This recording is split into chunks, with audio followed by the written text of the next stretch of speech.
Good morning.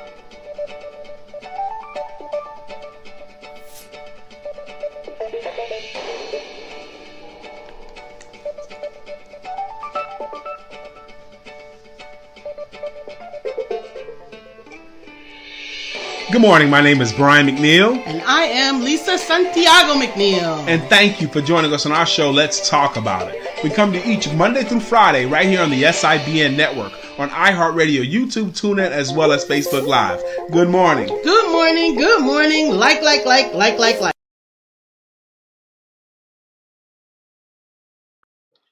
Good morning. Good morning. How are you? Happy Wisdom Wednesday to you. My name is Brian K. McNeill. There's an empty chair right now, but the pretty DrLisa Santiago McNeill is present. She just had to go get some stuff coordinated, but she'll be here within a matter of moments.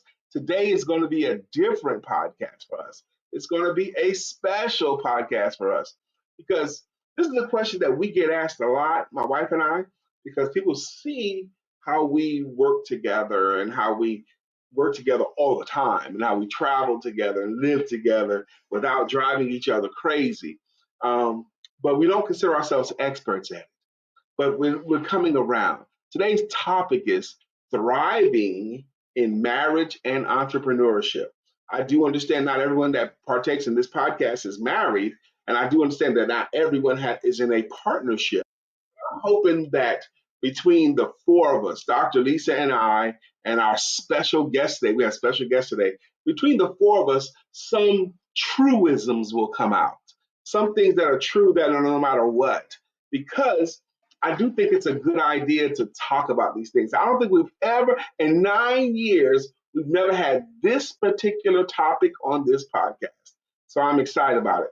I kind of let it slip out the bag that we have special guests today at 9:15. This is also Wisdom Wednesday, so we're going to have a 5-minute segment from Brother Mark Greer as well. So maybe we'll do Mark Greer at about 9:07 or 9:08, 9:07. Very soon we'll do Mark Greer's Wisdom Wednesday segment, and then we'll bring up our special guests. I say guests with an S because it's a husband and wife team that my wife and I have come to love. And they've been here before, and you guys loved them the last time they were here. So I suspect that you're going to love them again. So good morning to you. I hope this topic is interesting to you too. So we're going to see. Good morning to folks that are watching us right now that have chosen not to say good morning. I see you there. So say good morning if you can. I want to say good morning to you. DrLisa will be down in just a minute. I want to say my thoughts on this too. Today, one of the things that the pandemic taught us all is that we could make money from home. It taught us that. It reinforced that we don't have to go out. And a lot of us learned that we can make money from our own desk at home. And a lot of us learned, that we can make just as much money working at home. And sadly, we learned that we don't have to have a lot of people in the office, so we can make our money by ourselves. When a lot of people overlearn that lesson and start to work in what they call silos. They work in just themselves, doing only what they feel when they want to feel like doing it. Thank you, Sister Peggy. I am Prosperity Evans. She says, good morning, fam. I needed to feel Peggy's energy say good morning to me. So a lot of us started working in silos. And what has happened is a societal thing has crept up and has kind of become, an epidemic. Loneliness. Loneliness is such a sad affair. A sad affair. That's what happens when we start working in silos. But today, again, we're going to do a topic that we've never covered before on here on thriving in marriage and entrepreneurship, doing it together. And again, I do recognize, I told you she was here. I do recognize that not everyone that tunes in is married. I do recognize that not everyone that tunes in is in couplehood. Mm-hmm. But I'm hoping between the conversation between the four of us, some universal truisms will come out. That's my hope. That's my desire. Is that Tim with his Charlie Brown shirt on? That Charlie Brown. What do you mean? What do you mean, Charlie Brown shirt? He's got on a stripy shirt. Is the big? Yes. So it's 9:04 now. I told you she was here. You want to say something to me? Hey people, good morning, Miss Phyllis. Good morning, Bentu gang. What's good, Peggy? And Dr. Sheila, hey baby. Good morning, Dr. Sheila, doctor.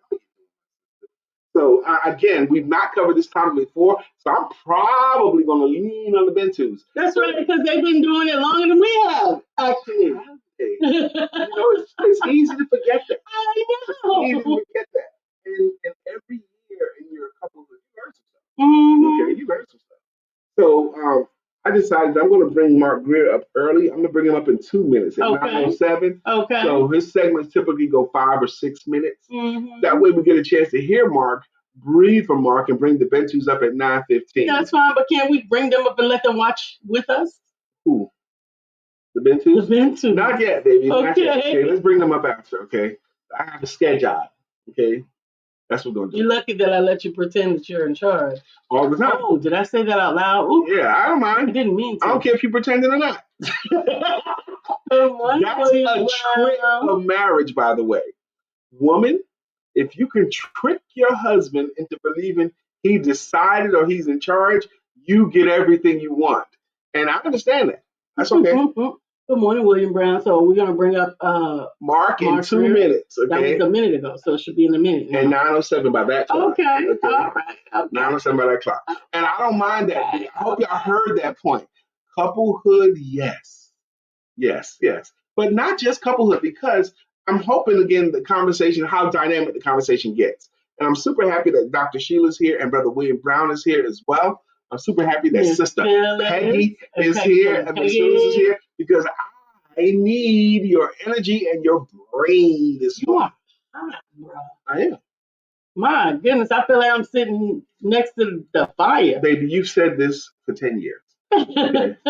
Sitting next to me, you get warm. You don't even have to barely touch me because my heat emanates off my body. Absolutely. You feel like a roasting fire. That happens a lot with athletes, okay? Oh, is that what it is? Well, it has typically. Athletes tend to be a little bit warmer. I'm a former athlete, but I still have that. One time, like Lisa and I was somewhere, and I really wasn't even touching her, okay? But I was sitting close to her, and she was feeling the warmth, and she didn't realize she was feeling the warmth until I got up to go to the bathroom or something.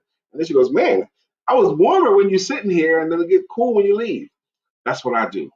I emanate heat. I'm a heat source. It's 9:07. It's time for us to we've been so blessed. We've been so blessed for close to 2 years now to get a Wisdom Wednesday segment from Mr. Mark Greer, our inspirational speaker himself. We don't know what he's going to say, but we do know it's going to be dynamic. It's going to be good. It's going to be good. It's going to be good. Good morning to you, Empowerment Duo family. I'm back one more week for another edition of Wisdom Wednesday. A friend of mine asked me the other day, he said, Mark, what do you want people to say at your funeral? Oh. And as I laughed, I told him, I don't think about such things, but since you asked me that question, I don't want anyone to say anything at my funeral. Because the way I see it, if you have all of these things you want to say to me at my funeral, you can say them to me now while I'm here.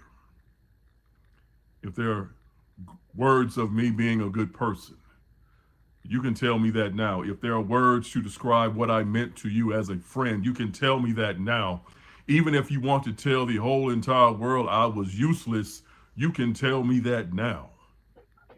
You see, when I'm dead and gone, I'm just that, dead and gone. I can't hear what you have to say. So if there is something you want to say to me, say it to me now.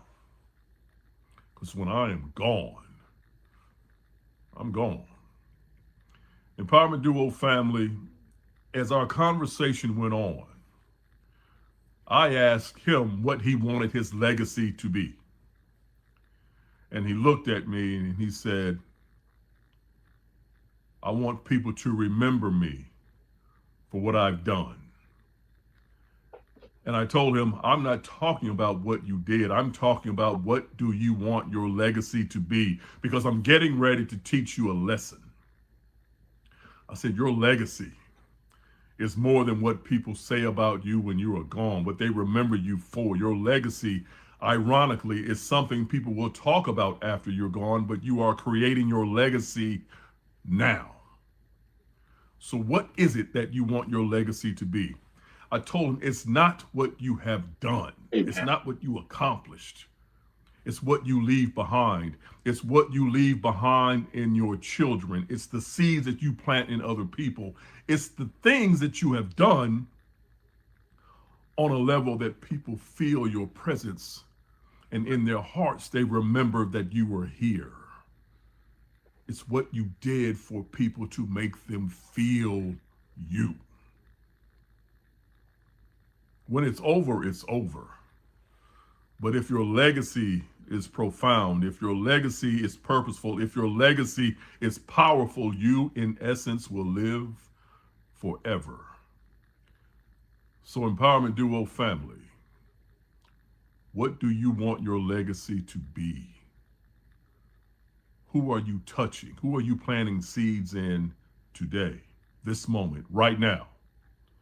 That when you are no longer here, they will tell the entire world how you touched them, how you helped them to grow, how you made them a better person, how the essence and the impact of you drastically improved their lives. And as they look back over those lives, they realize what a blessing you were. Empowerment Duo family, your legacy is being created now, and your legacy can only be created by you. I'll end it with this. What are you creating? That's all I have for you this morning, everyone. As always, all of you are something unique. You are something special. You are a blessing to someone on this planet and in your life. You are an absolute miracle. That's a good starting point for your legacy. We'll talk to you again soon. Peace. Peace.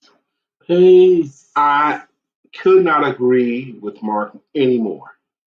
At a funeral, when people get up to say their comments and at the eulogy, no one talks about what you did.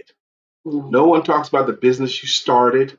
No one talks about how you won the game. No one talks about any of that stuff.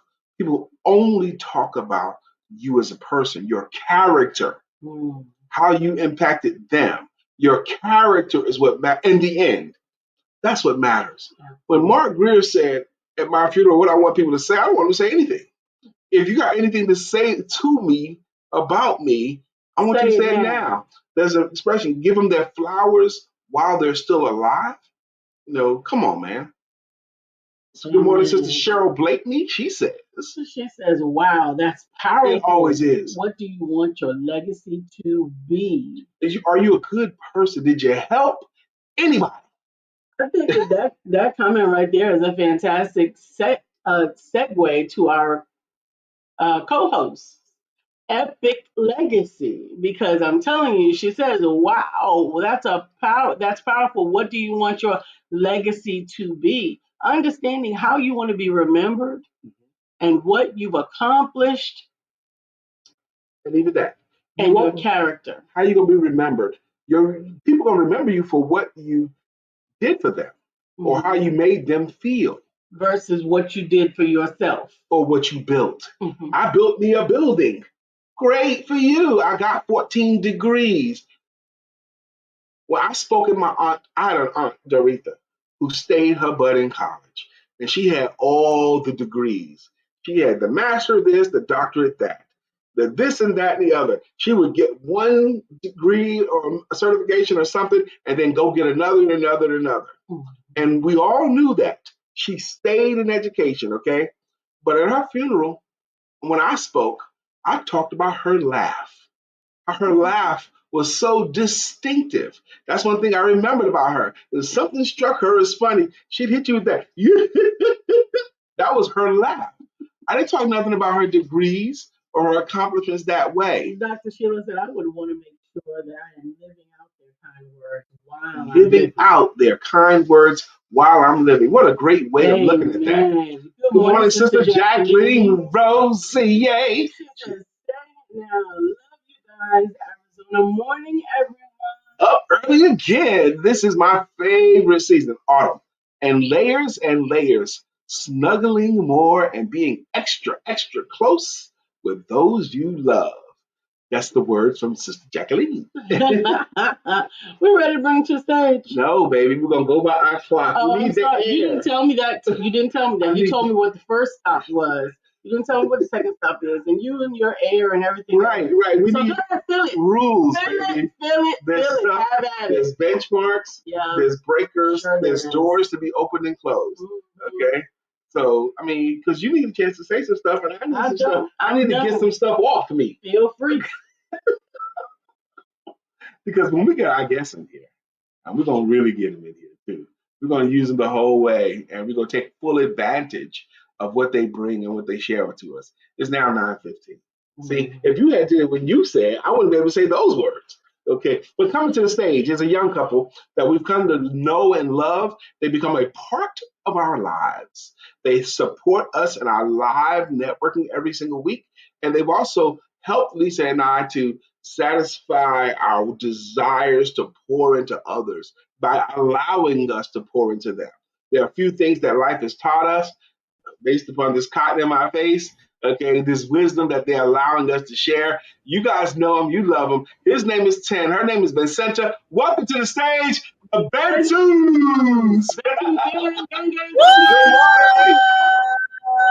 What up, what up, what up? Empowerment Duo, Empowerment Network. How everybody doing today on this Wisdom Wednesday? Yes. We are Happy wonderful, and that's right. We are doing wonderful. So please, before we launch into today's topic, take this moment to introduce yourselves however you would like. Most definitely. So my name is Tim Bentu, and this is Vincenta Bentu. And we are Team Epic Legacy, and what that really looks like, and we are money coaches, okay? We are money coaches, and what we basically do is we educate people so that they can feel comfortable with their finances. They know exactly what needs to happen, what the plan looks like when it comes time to retire, because nobody's trying to work for the rest of their life, right? You can agree with that, right? Everybody want to make sure that their finances are protected in this world that we don't know what it's going to look like on the next day, okay? And so we help you not only just give you the information, we help you learn the information and coach you along the way. Yeah. Right. And again, everybody wants to be comfortable when it comes to their finances, and that's what we deliver. Absolutely. We love it. Vincenta? Oh, I didn't know if Vincenta was at. Oh no, I was saying absolutely. A lot of times people have more month than they have money. Would y'all agree with that? We would. I can't see the comments, but I know that a lot of us have been there. So that's where we come in to assist the people. Now, Lisa said something before you guys came on about how you guys have been in couplehood longer than us. And how long have you guys been in couplehood? 11 years. Yep. 11 years. We've been in couplehood 10 ourselves. So today's topic is Wounded No More, Thriving in Marriage and Entrepreneurship. I'm sure you guys discussed that topic and came up with it. Absolutely. Actually, Tim and Vincenta provided us with that topic. Okay. I think that's going to be their topic also tomorrow at Business Club. So why this topic? Why? It's our journey.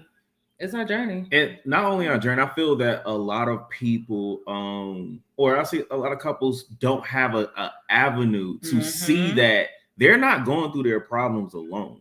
That everybody have problems within their marriage, within their business, and sometimes, especially if you're working together, it's problems everywhere, right? So being able to share our journey and share the things that we've been through, so people can really see, like, man, I'm not by myself in this battle. Like, oh, they going through it too. Oh, he dealing with that with his wife. I deal with that with my wife all the time, right? Oh, she dealing with that with her husband. Oh, so my husband not crazy. It's just a man thing that y'all do. You know, again, people have to see that it's not just me. I'm not alone in this. It can be a community. And you can get out. Yes. And you can get out. Do you mean get out of the marriage or get out of the doldrums? No, the doldrums. The doldrums. You can do both. You can do both. You can do both. I want to say my perspective on that. I gave up a long time ago, even wanting my wife to say and do everything perfect. But she's not going to say and do everything perfect, and neither am I. I gave her the grace and permission to not always do everything the right way, and I want the same grace because if you're walking and talking, you're not going to always say everything perfectly. We're real live, breathing human beings. Okay, I don't need her to always say and do everything perfectly. So when we have a disagreement, it's rare, first off, when we have a disagreement. But she probably has done little things that piss me off all the time, but they don't matter. Okay, they don't matter. Okay, yeah, it just doesn't matter. The overall perspective of what I get with her, please, greatly supersedes any little indiscretion, any little slight thing that she didn't say or do. So I can overlook it. Okay, I'm hoping that she can overlook me not saying everything perfectly all the time. Okay, because I could say something that could hurt her feelings unwittingly, and she's confessed this to me before. I know you didn't mean what you said, Brian. Okay, so I forgave you before you even apologized. Am I right? Yeah. She has said these words. I forgave you before you apologized because she knows. And because I had to, actually, because I realized that forgiveness is as much for me as it is for us and for you. Mm-hmm. Forgiveness is, for me, it's as important as air. If I hold on to unforgiveness, it affects so many different areas of my life, my ability to work, my ability to process happiness and joy. When I hold on to angst and unforgiveness, it doesn't serve me well. It never does. It never does. It's poisoning yourself. Okay. So I know people ask you all the time, what's your secret to living with her and working with her?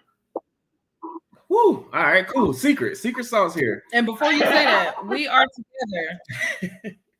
We are together 24/7. Yes. Maybe a few gaps in there, but I just want y'all to know that. All right. So I would like to first kind of show that some of the secret sauces what y'all already talked about, and kind of the veggie back off what y'all already was saying on the fact of forgiveness. Forgiveness is everything. Yeah, I don't do too close to the behind.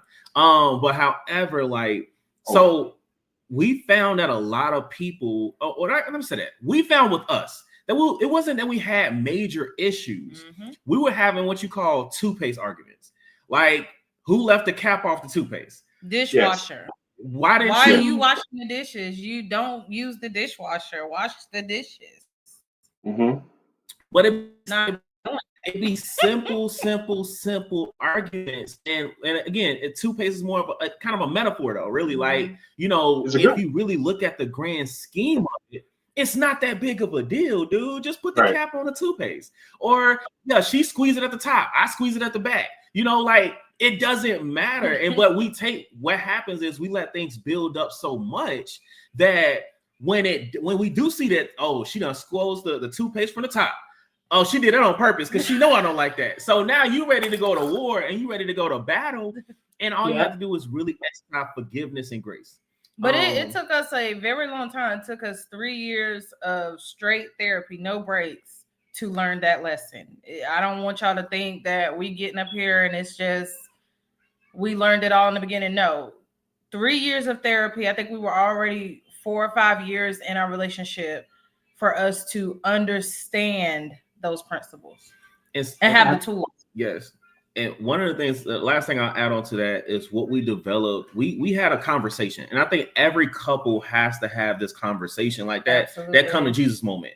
Like, all right, listen, I ain't going nowhere. You ain't going nowhere. So we need to figure this out.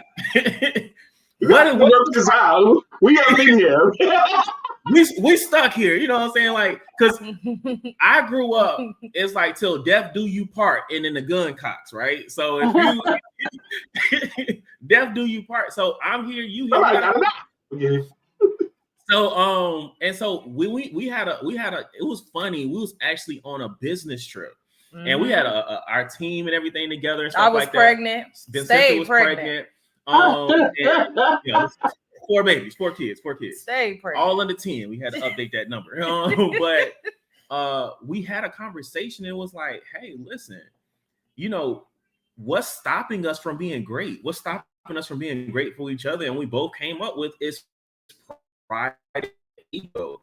And that's one of the things we really, really, really push to people, and really, what I want to say, restate and overstate, reiterate. Thank you. That pride and ego kills a lot of relationships because you walk around not wanting to say, "Oh, I apologize, I'm sorry," and also you walk around with an ego thinking that I can never do anything wrong when your partner over here is suffering, and it's like, okay, you can't drop your pride, you can't drop your ego to your partner. That's not gonna happen. You got to do that. You got to do that. What's that? What we experience. We only tell y'all what we experience. That leads to lack of vulnerability, which we now have learned that vulnerability deepens your connection together, and then that also leads to resentment and bitterness. Absolutely. So then now, instead of handing me my plate, you kind of shove it at me and a little may fall over, and I'm looking at you like, you got attitude. What's the tension for?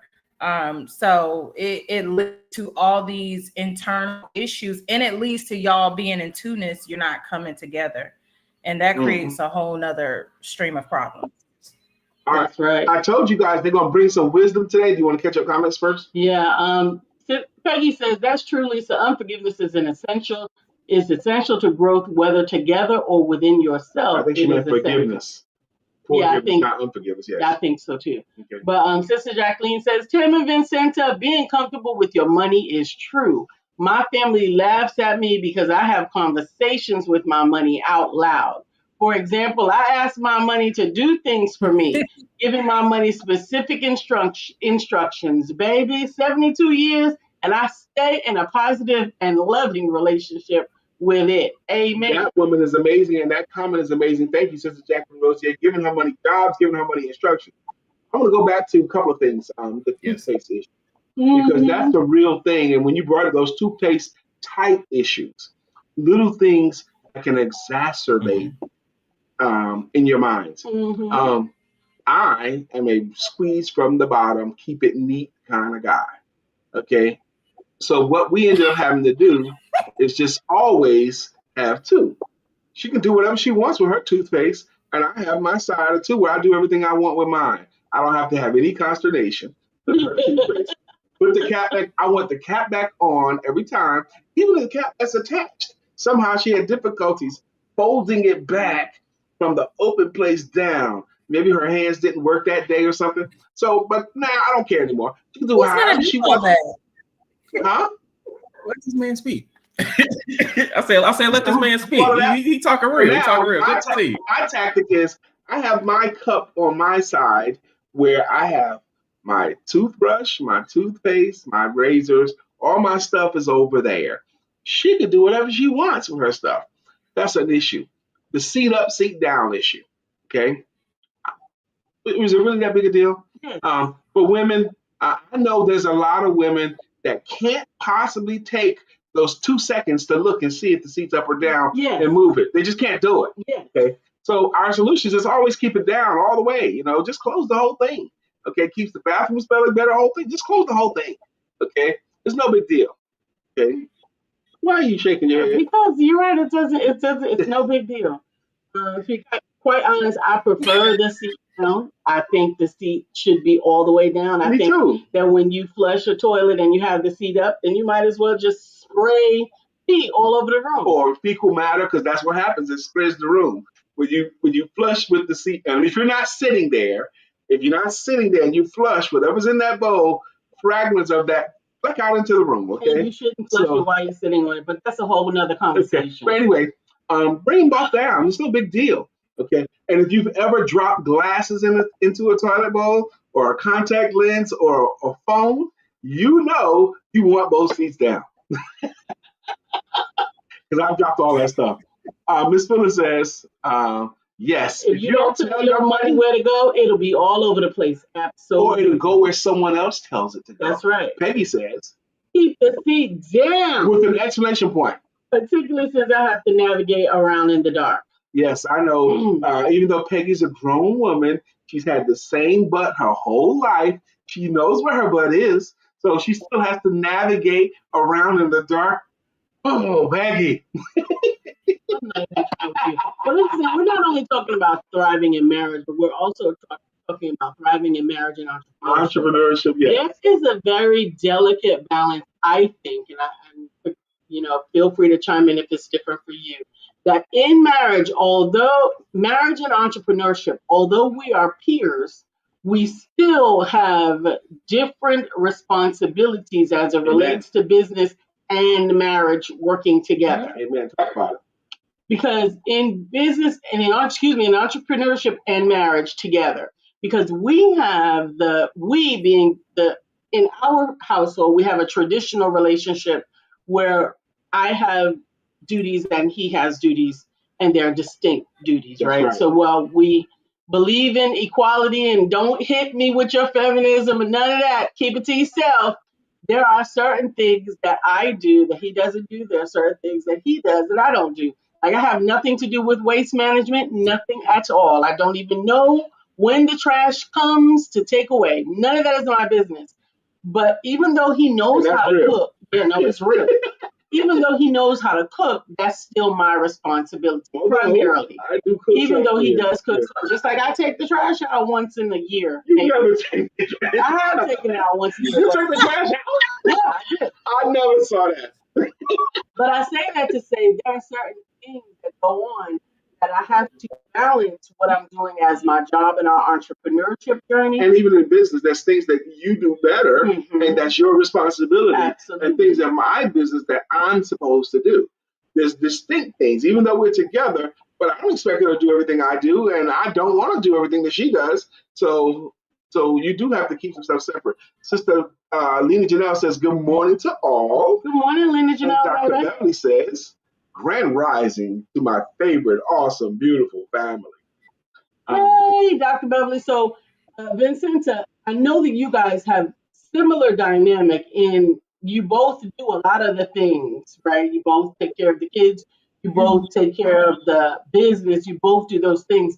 But does there come a time where some of your responsibilities as a wife or as a mom supersede some of the responsibilities for entrepreneurship, and you guys might have to juggle a bit? Oh God, yeah, absolutely. I would say I'm a business owner up until 4 o'clock, and then after that, it's all mommy. It's all mommy, and so cooking, getting the kids together, all of those things, and it definitely supersedes anything. But I have to get that done every day, Monday through Friday, really. But yes, absolutely, daily in my life, and change over the years. Like I remember when I was working a job, that there were times where Tim did all of that. Right. He's the one home in the evening, kids doing all the cooking and stuff. But right now, yes, absolutely. After 4 o'clock, mom and wife supersedes everything.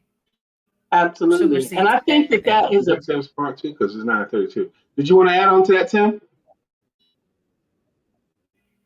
No, she said it perfectly. Just say real quick, one of the things is establishing boundaries, and you say job and duties.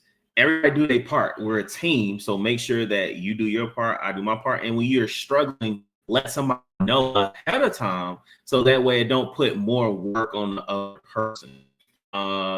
And I think that's one of the big things that people run into on that side. Hey man, I love it. Can you hear us? We got a couple more minutes left with you guys. We're having some challenge with audio, but your message is still coming through. Okay, it's not a great audio, but I'm still catching the gist of what you're saying. I was going to throw this in about a lot of the stuff that is distinctive and a lot of stuff is together, but a lot of stuff is a relay race too. For example, if I hear my wife put a load of clothes in, okay, the wash machine is going. Okay, good. So now we both know the wash machine is going. She does not have to tell me that when the wash machine is done, put it in the dryer. Okay. If I know clothes got done and she's doing something, I'll put them in the dryer. Okay. That's fine. It's a relay race. We know we got to get the clothes washed and dried, and it's going to end up on our bed, and we're going to end up folding them. She ended up folding clothes most of the time, actually. I like it. She prefers to do that the way she does it. But anyway, Honestly, I do. but She's I'm going, very good at but I'm going to be the one to wash it. Okay, my beautiful wife has not figured out the ratio between detergent and fabric softener and when to use bleach. And so I do that. Okay. She's got all the talent, but some stuff elude her a little bit. Okay. So I'd rather do that. Okay. Yeah.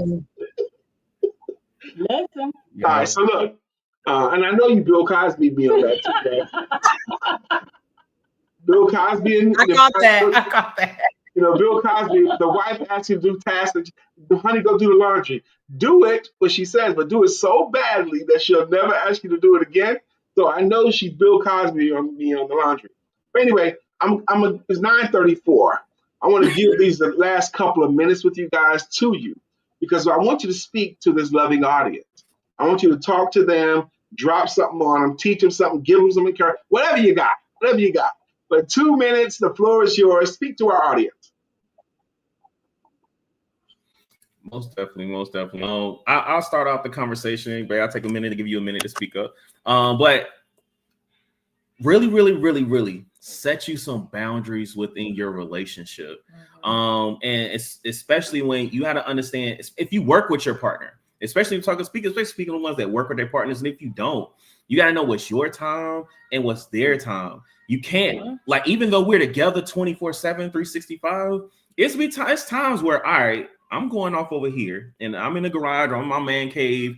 There's some me time. I need some me time so I can recharge and be the best husband that I can be for you. And she need her time. Like, you know, she may go on a walk or she may sit in a room by herself and we help each other, give each other to spend a time with themselves. Yes. Because yourself was your first love.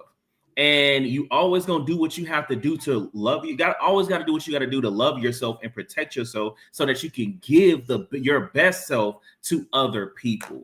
And that's a big, strong boundary, guys, that I would definitely say that you should establish within your relationship. All right, you got anything? Yes, absolutely. Benaya, say hey, everybody. Hey, Benaya. Beautiful baby. Thank you.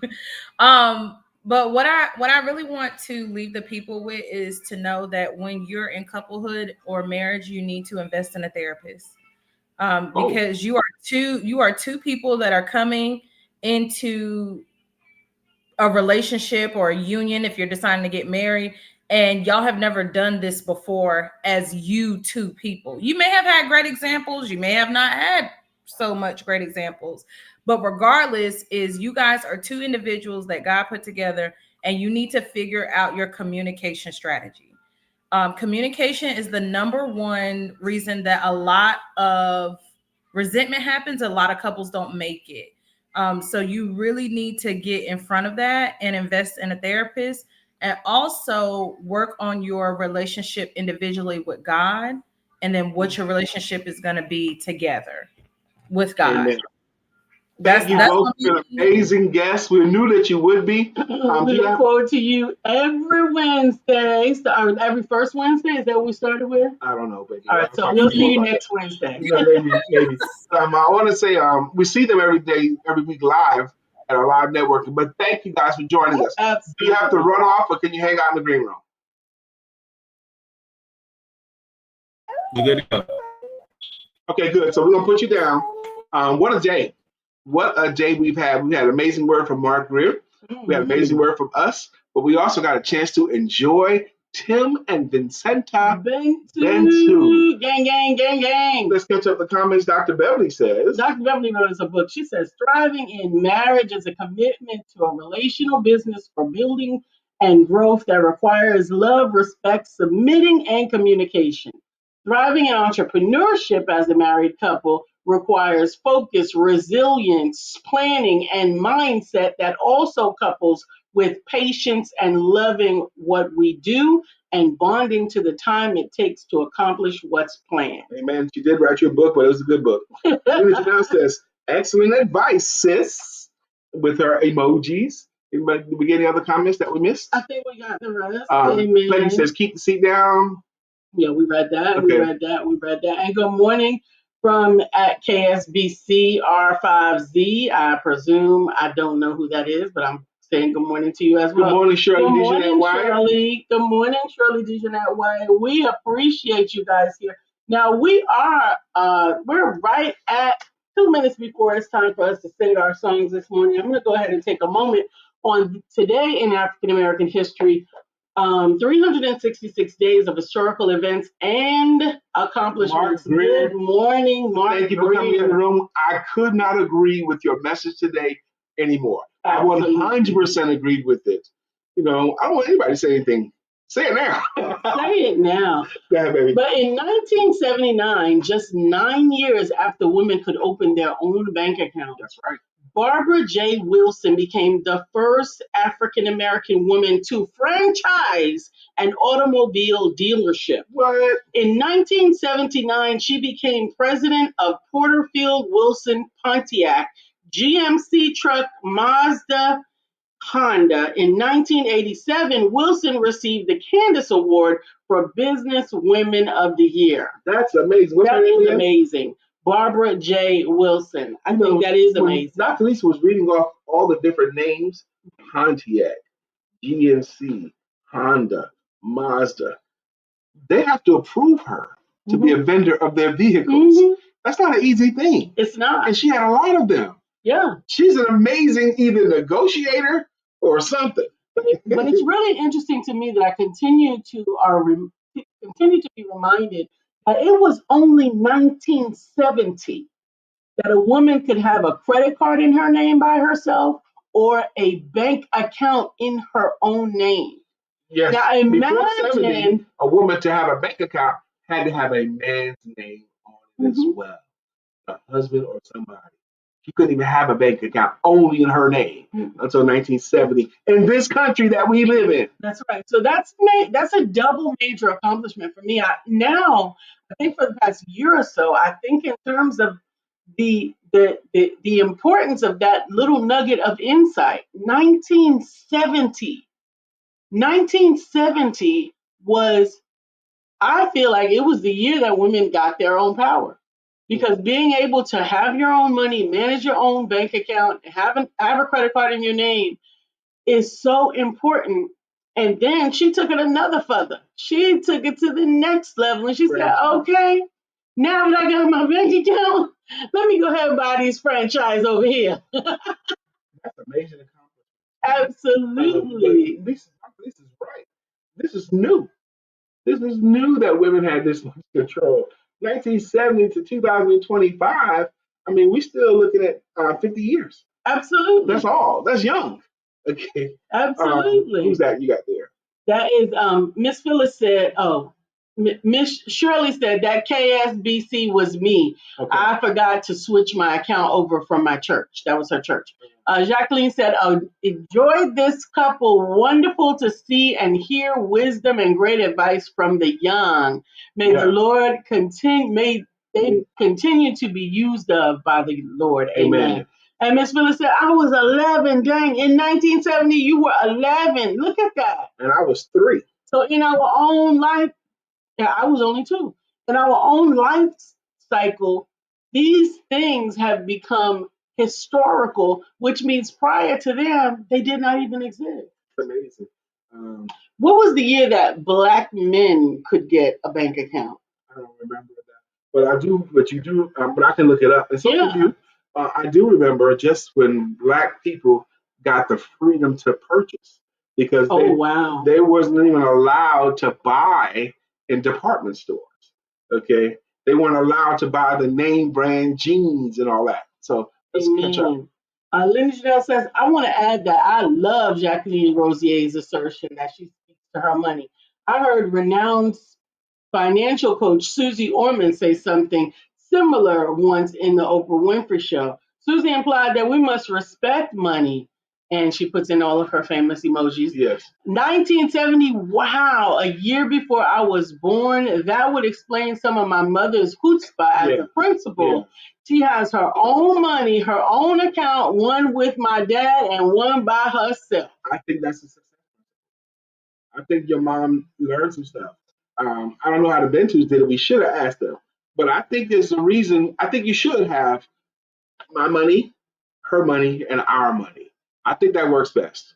Amen. Even though all of the money is hers, but Amen. Shirley said she was 10 in 1970. Wow. Vincenta says, so proud to be Black. Amen. To be Black in America is an overcoming.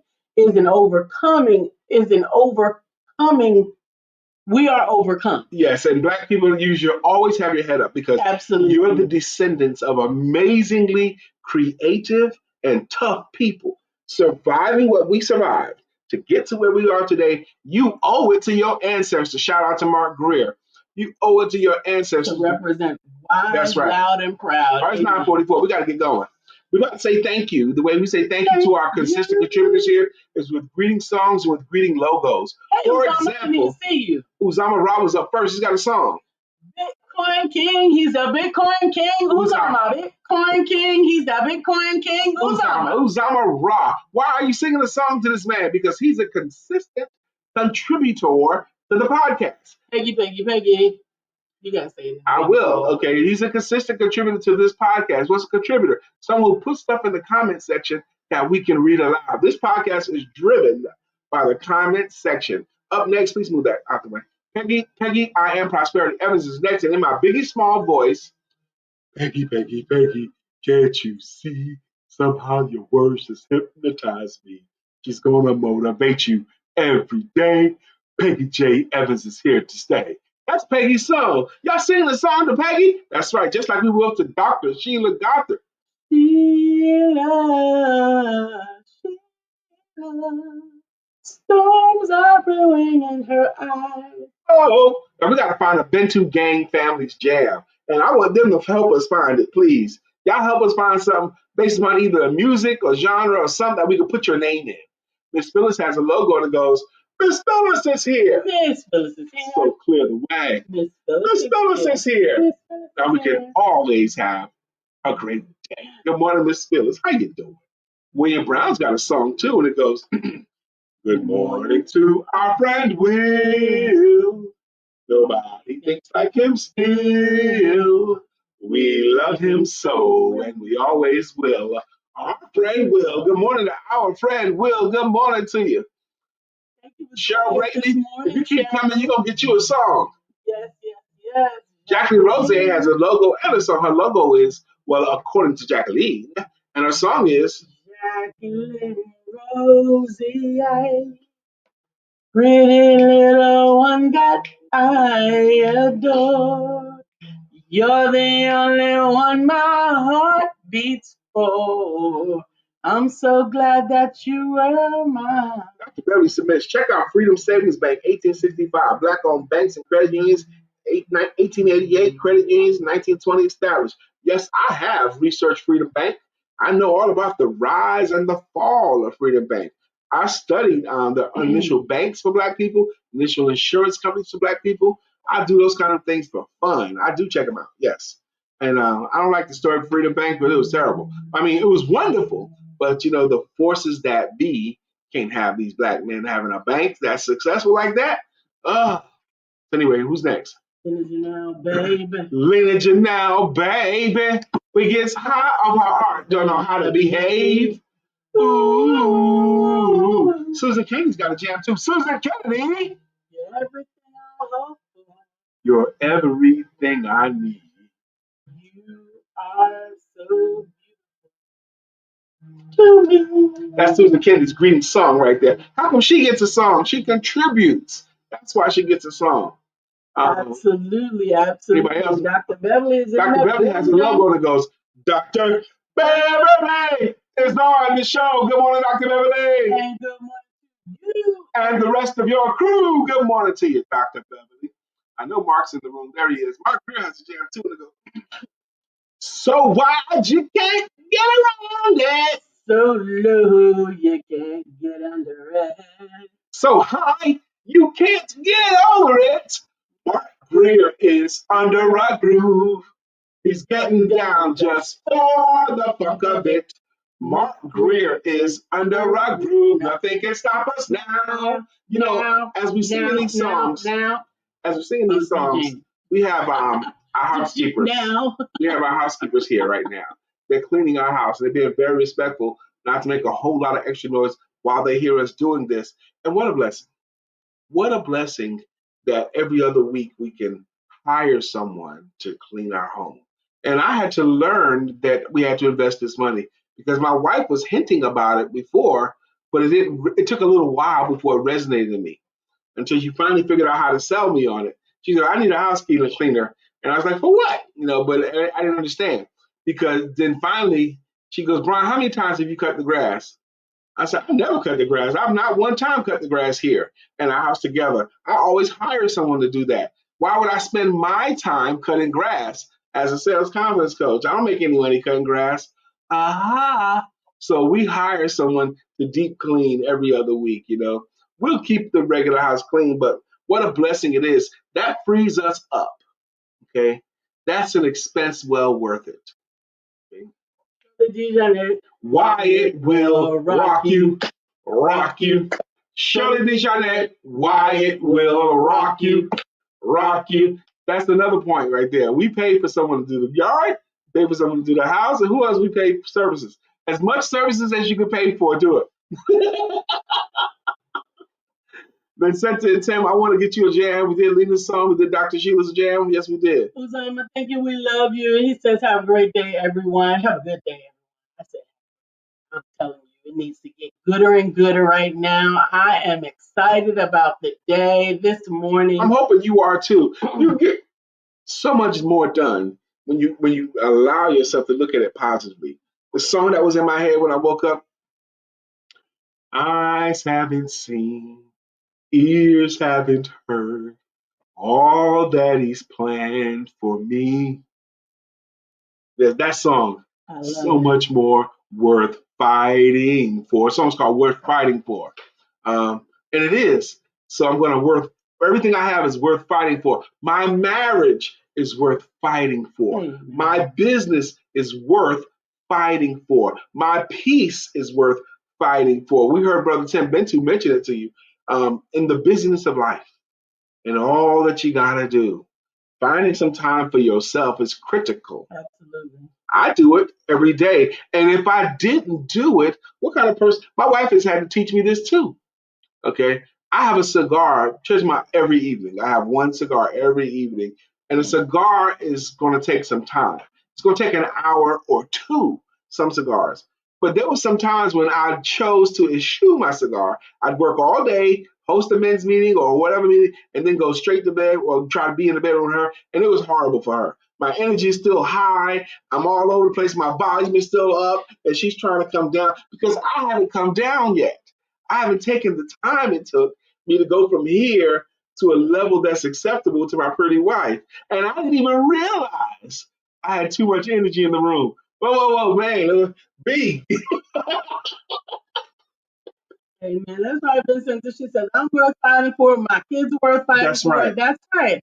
Your marriage is worth fighting for. We are worth fighting for. This morning, I had a little bit of a different morning. I typically wake up and have my worship and music. But this morning, I was having a bit of a difficult time pulling myself into the right mindset. So I decided to hear from Dr. Maya Angelou. Oh, good. And I was reminded of all the things that I have been teaching others for the decades that I've been teaching it, that sometimes you got to take time and pour into yourself. Express gratitude for what you have. And I found it difficult to accept having to be reminded to do something that I tout regularly. Eat your own dog food. Okay. I mean, practice what you preach. Come on. It was that important. But all right, so we got to go. Bentu's hope the Bentus can stay in the room, but we got to go. Thank you for saying that, Dr. Lisa. Thank you guys for choosing to join us today. In the meantime, in between time, don't forget to have sex because you need it and it's good. It keeps your marriage happy and it makes you happy. Yes, it does.